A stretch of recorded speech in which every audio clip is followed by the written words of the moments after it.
El año es 1505. En los grandes palacios de Bruselas nace una niña en una familia tan poderosa que su destino queda sellado antes de que haya dado su segundo aliento. Es María de Habsburgo, quinta hija superviviente de Felipe I de Castilla, llamado el Hermoso, y de Juana de Aragón, a quien la historia marcaría cruelmente como la loca. Entra en un mundo que no espera que las mujeres gobiernen, no las forma para liderar y no les pregunta su opinión sobre la cuestión de sus propias vidas. Y sin embargo, cuando muera, María de Hungría habrá gobernado más territorio, durante más años, con más destreza, que casi cualquier hombre de su época. Lo hará negándose a volver a casarse.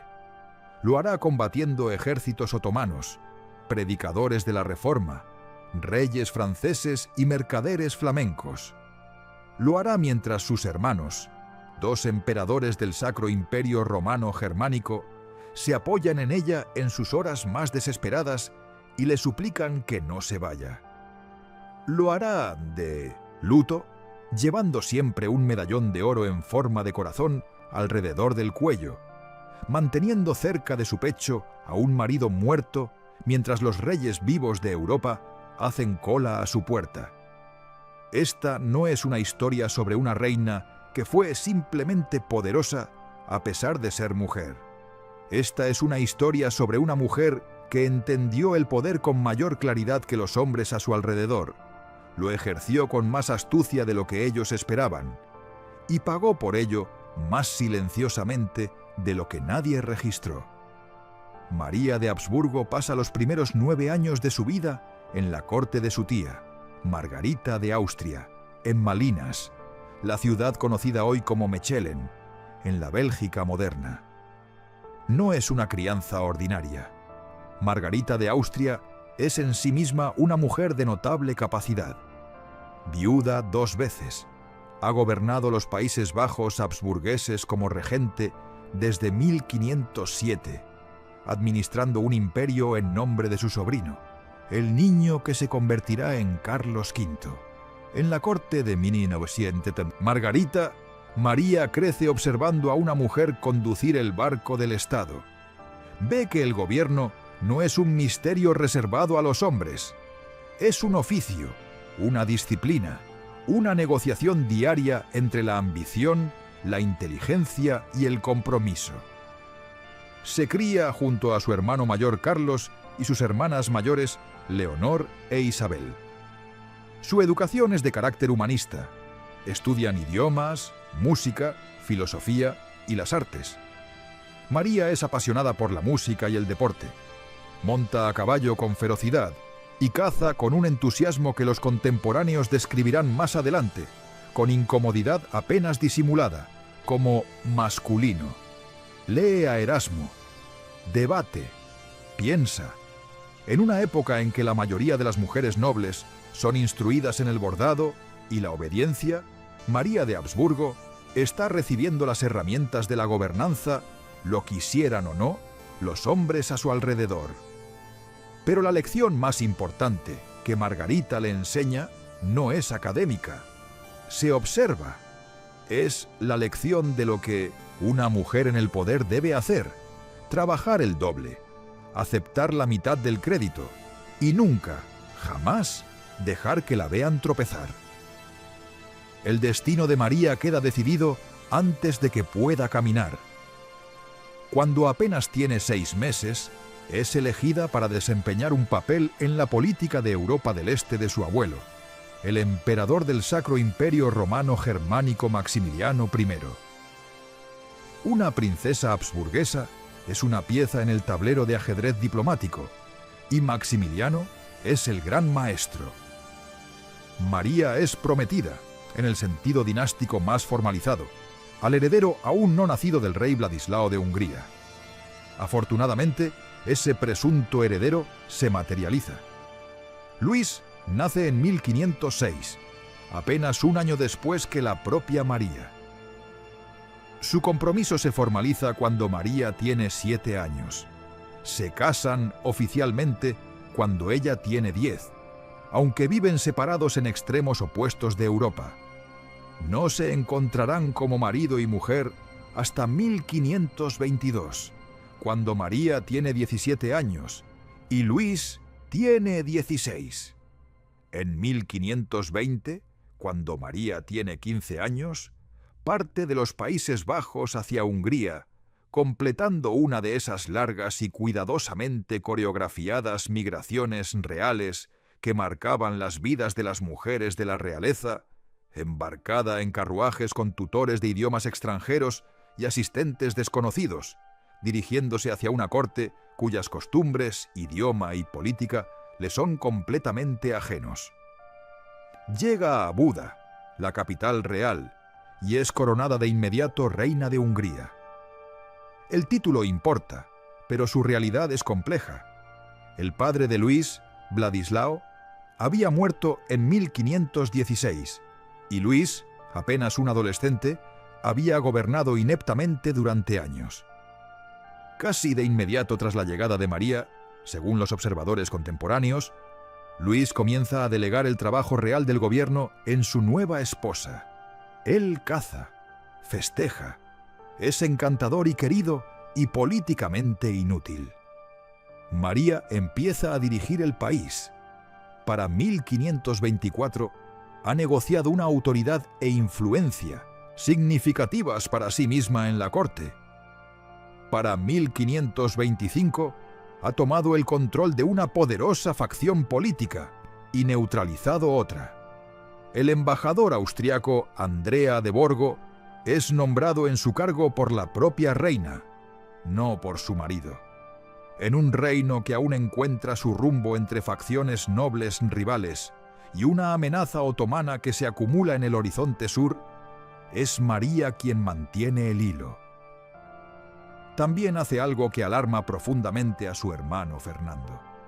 Se fascina por las ideas que circulan desde Wittenberg. Martín Lutero, reconociendo en ella una simpatía intelectual, le dedica 4 salmos en 1526. Emplea predicadores reformistas en su corte. Lee los panfletos. Se siente atraída por las preguntas que plantean. Será una tensión que lleva durante años, el tirón de una nueva forma de pensar sobre la fe y la presión política de hermanos católicos que no pueden permitirse una reina protestante. Finalmente, regresa al catolicismo ortodoxo, pero los historiadores han debatido desde entonces cuán sincero fue realmente ese retorno. El 29 de agosto de 1526, la batalla de Mohács. Dura menos de 2 horas. El ejército otomano de Solimán el Magnífico, quizás 100.000 hombres, se enfrenta al ejército húngaro de aproximadamente 20.000 hombres en las llanuras del sur de Hungría. El resultado no es tanto una batalla como una extinción. El ejército húngaro es virtualmente aniquilado.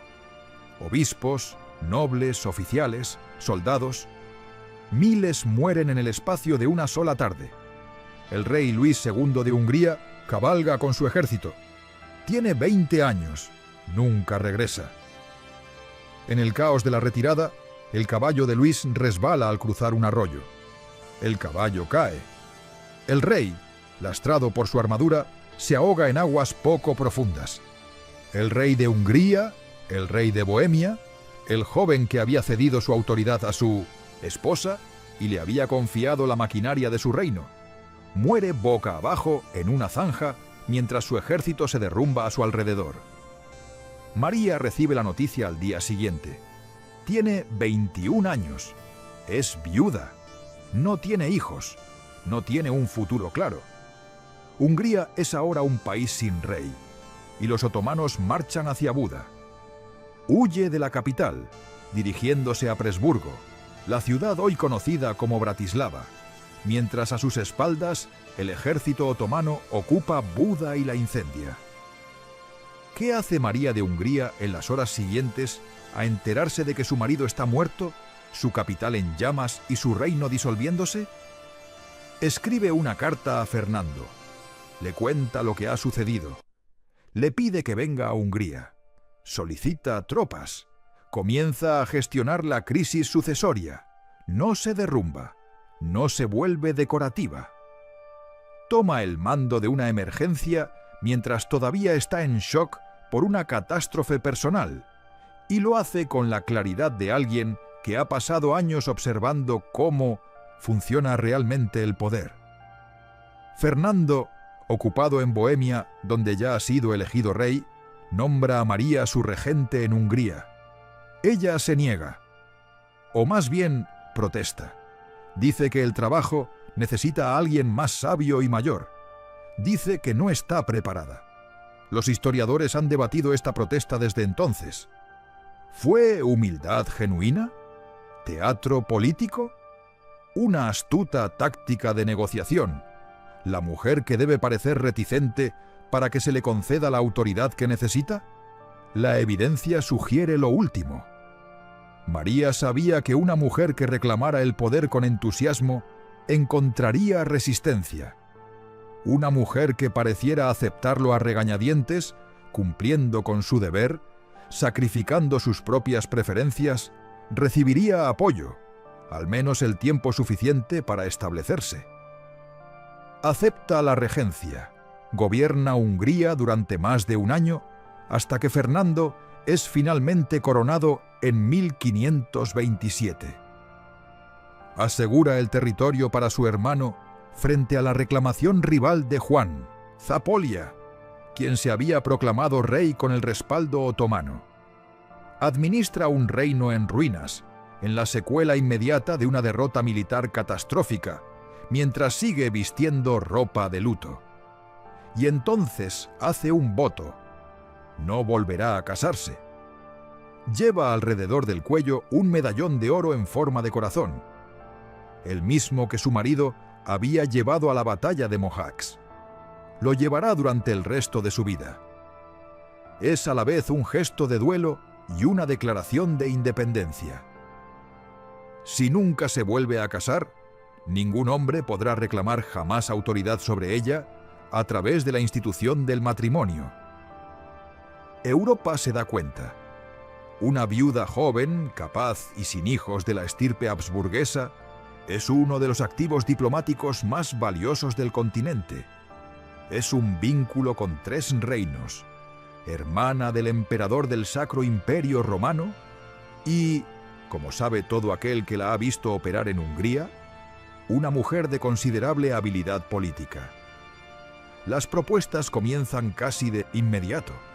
En 1528, su tía Margarita sugiere que se case con el rey Jacobo V de Escocia. María se niega. En 1530, su propio hermano Carlos propone que se case con Federico de Baviera. María se niega. Fernando le ofrece de nuevo la regencia de Hungría en 1528. Ella declina, diciéndole que tales asuntos requieren a alguien más sabio y mayor que ella. Él continúa intentando incorporarla a sus planes de todos modos. Estas negativas no son el capricho del duelo, son estrategia. María había observado lo que el matrimonio significaba para las mujeres de su condición: la entrega de la identidad autónoma a un acuerdo político que servía a los intereses de todos excepto a los de la mujer. Había amado a Luis, genuinamente, según toda la evidencia, y también había observado cómo el matrimonio había circunscrito a su tía Margarita, a su hermana Leonor, a las mujeres a su alrededor. Volver a casarse significaría otro rey, otra corte, otro conjunto de intereses que no serían los suyos. Había probado la cosa real, el gobierno real, la toma de decisiones real, y no estaba dispuesta a cambiarlo por el papel decorativo de una segunda esposa.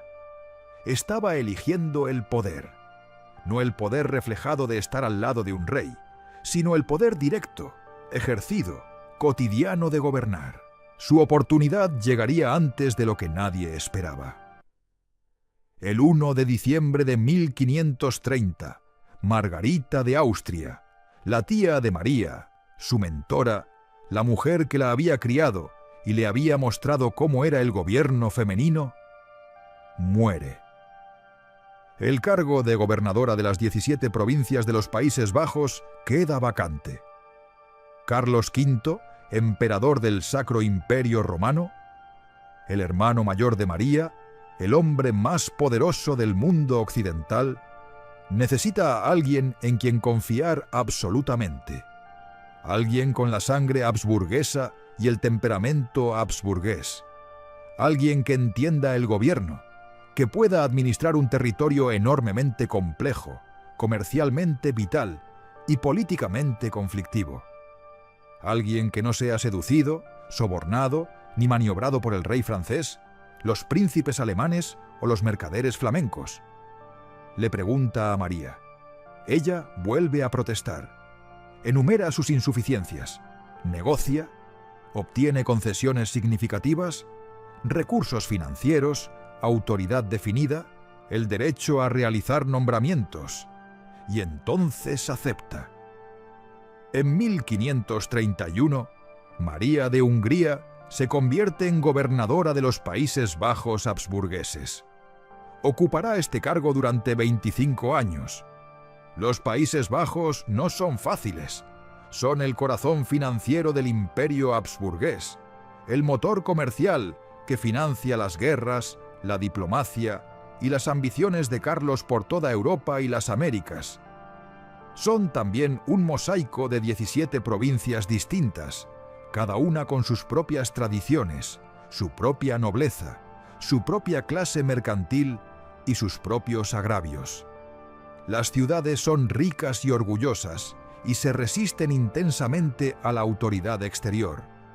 La reforma se extiende por la población como el fuego por la hierba seca, y el imperio ortodoxamente católico de Carlos no tiene tolerancia para ello. En este entorno se presenta María, una mujer, una viuda, una gobernante que había nacido en Bruselas, pero pasado su vida adulta en Hungría. Una mujer que, como señaló el historiador contemporáneo Pierre de Bourdeille, era hermosa y encantadora, pero poseía un talante autoritario, una vida demasiado pública y actividades masculinas, que atraían críticas por ir más allá del comportamiento femenino aceptable. No se suaviza para complacerles. Nunca lo hace. ¿Qué hace realmente María como gobernadora de los Países Bajos? La respuesta completa llenaría volúmenes. El esbozo es imponente. Gestiona la administración financiera del territorio comercialmente más significativo de Europa. Centraliza el gobierno, integrando las dispares provincias en un marco administrativo coherente. Maneja la relación entre el emperador y las ciudades. Una relación perpetuamente tensa por las exigencias de dinero de Carlos para financiar sus guerras y la permanente resistencia de las ciudades a pagarlo. Navega la rebelión de Gante en 1539 a 1540. Una revuelta a gran escala en la que la ciudad se niega a pagar los impuestos de guerra. La crisis es tan grave que el propio Carlos viaja a Gante en febrero de 1540 para resolverla, revocando los privilegios de la ciudad, ejecutando a 13 líderes rebeldes y ordenando la construcción de una fortaleza para impedir futuras revueltas. El fracaso en resolver la crisis le es atribuido a ella, pero el contexto es imposible. Gestionar una ciudad que celaba con recelo sus prerrogativas ante un emperador que no aceptaba ningún compromiso era una tarea que habría derrotado a cualquiera. Media en las negociaciones de paz entre Carlos y Francisco I de Francia, repetidamente durante décadas, intentando prevenir o poner fin a las guerras que desangran los Países Bajos, tanto de tesoro como de hombres jóvenes. Es un instrumento diplomático, una negociadora, una intermediaria cara a cara, de acuerdos que mantienen en un equilibrio tenso las potencias rivales de Europa. es mecenas de una amplitud cultural enorme. Su corte atrae a músicos, humanistas, artistas y escritores. Colecciona pinturas, incluidas obras de Tiziano, y construye un magnífico palacio. En 1549 acoge una espectacular celebración en honor a la conquista española del Perú. Instruye a su sobrino Felipe II, el hijo y heredero de Carlos, cuando éste permanece 2 años en su corte para aprender el gobierno de los Países Bajos. Felipe, que más tarde sería uno de los monarcas más poderosos de la historia, queda profundamente impresionado por lo que ve. Pide repetidamente poder dimitir.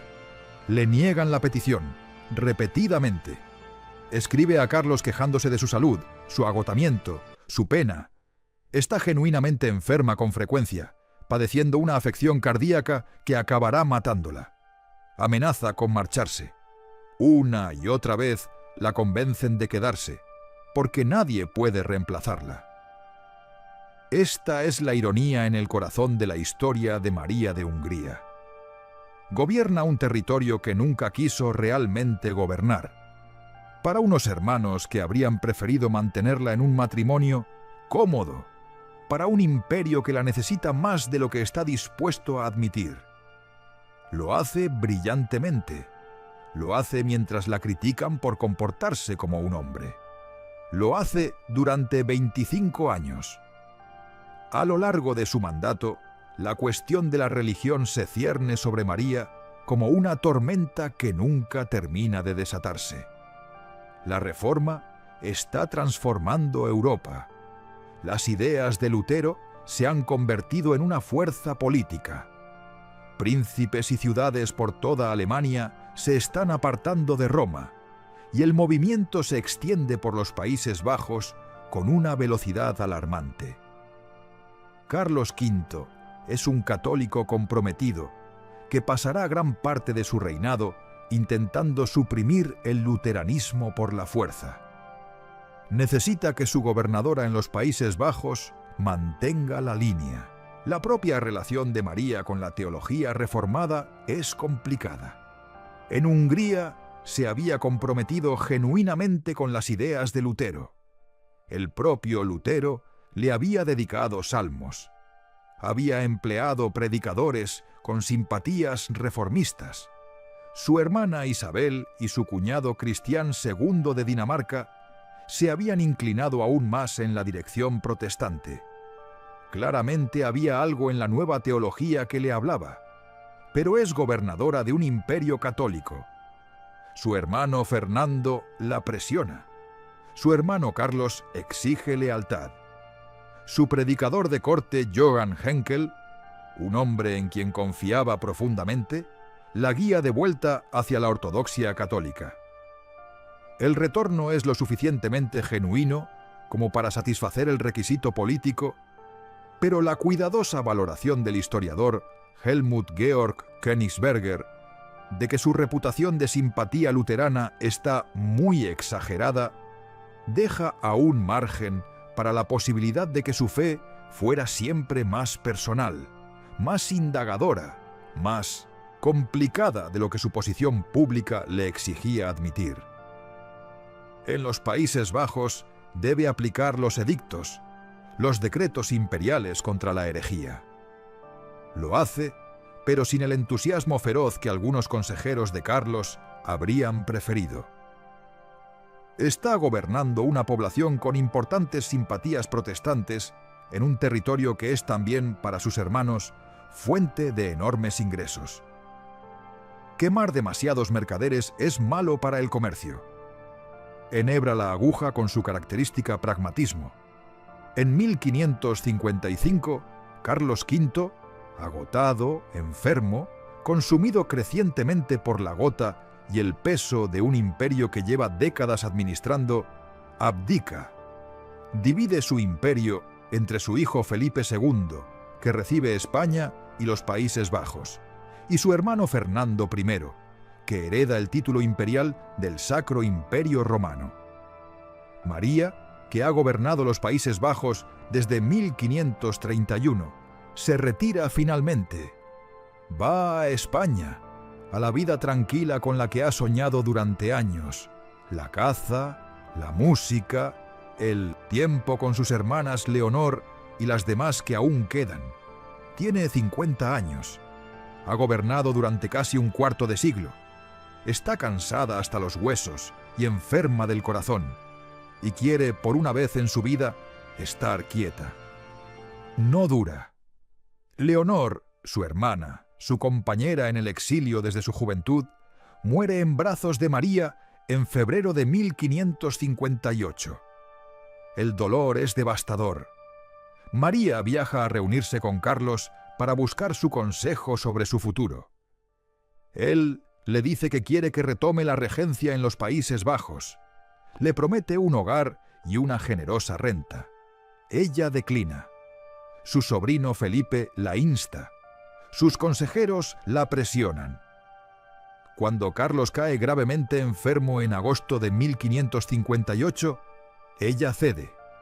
Acepta volver. Nunca lo logra. Carlos muere en septiembre de 1558.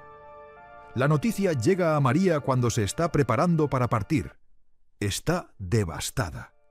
Y entonces, en octubre de 1558, su propio corazón exhausto cede del todo. Sufre 2 graves ataques al corazón. Sus médicos, en ambas ocasiones, creen que ha muerto. No es así, del todo. Se mantiene. Se dice que incluso en esos últimos días permaneció decidida a cumplir su promesa a Carlos y regresar a los Países Bajos. Muere el 18 de octubre de 1558, en Cigales, España. Tiene 53 años. En su último testamento deja todas sus posesiones a Carlos, que ya la ha precedido en la muerte. Felipe II, su sobrino, hereda en su lugar y pide en ese testamento una cosa específica: que el medallón de oro en forma de corazón que ha llevado alrededor del cuello desde la batalla de Mohacs, el medallón de su marido, el medallón de Luis, sea fundido. El oro ha de darse a los pobres. Incluso en la muerte, convierte el duelo personal en generosidad pública. No será enterrada con el símbolo de un rey. Lo regala. La historia no ha sido tan benévola con María de Hungría como lo ha sido con Isabel I de Inglaterra o Catalina de Médici de Francia. No es un nombre conocido por todos. No tiene el drama de una decapitación, ni el romanticismo de la narrativa de la reina virgen, ni la reputación de veneno e intriga que se adhiere a las mujeres Médici. Lo que tiene es un historial. Gobernó Hungría en un momento de colapso catastrófico y mantuvo el territorio unido para su hermano. Gobernó los Países Bajos durante 25 años y creó una medida de unidad entre 17 provincias conflictivas, que de otro modo se habrían despedazado entre sí. Fue mecenas de la música y el arte a una escala que dio forma a la vida cultural del norte de Europa. Formó a Felipe II en el arte de gobernar. Se negó, en todo momento, a ser reducida al papel decorativo que su época prescribía para las mujeres. Fue criticada por ser demasiado autoritaria, demasiado pública, demasiado masculina, demasiado. Estas cosas se las decían hombres que dependían de ella absolutamente y no podían prescindir de ella. Gobernó sin la ficción legitimadora del nombre de un marido. Gobernó, como viuda, por su propia autoridad, derivada de su sangre y su competencia y su negativa a ser nada menos que lo que era. Rechazó a reyes, Jacobo V de Escocia, Federico de Baviera y probablemente otros cuyos nombres la historia no registró, no porque fuera incapaz de amar, sino porque entendía que otro matrimonio sería el fin de la única cosa que había elegido para sí misma: el poder real, El poder cotidiano, difícil, nada glamuroso, interminablemente disputado, de gobernar realmente a personas reales en crisis reales. No la influencia suave de una consorte, no la dignidad ceremonial de una viuda real. La cosa real llevó el medallón de un rey muerto alrededor del cuello durante 32 años y dirigió un imperio con sus manos. Pidió dimitir más de una docena de veces y se quedó hasta que no pudo más. Murió intentando volver al trabajo. María de Hungría, nacida en un mundo que no pidió su permiso, casada antes de ser adulta, viuda antes de envejecer, necesitada mucho después de estar agotada, eligió, en cada momento significativo de su vida, el poder sobre la comodidad, el gobierno sobre la seguridad y el servicio sobre la facilidad. El medallón de oro fue fundido, el oro fue regalado. Pero lo que ella construyó, las estructuras administrativas, las redes diplomáticas, el cuarto de siglo de relativa estabilidad en el rincón más rico de Europa. Eso no se fundió. Rechazó a los reyes y eligió el poder. Y pagó por esa elección y la honró hasta su último aliento.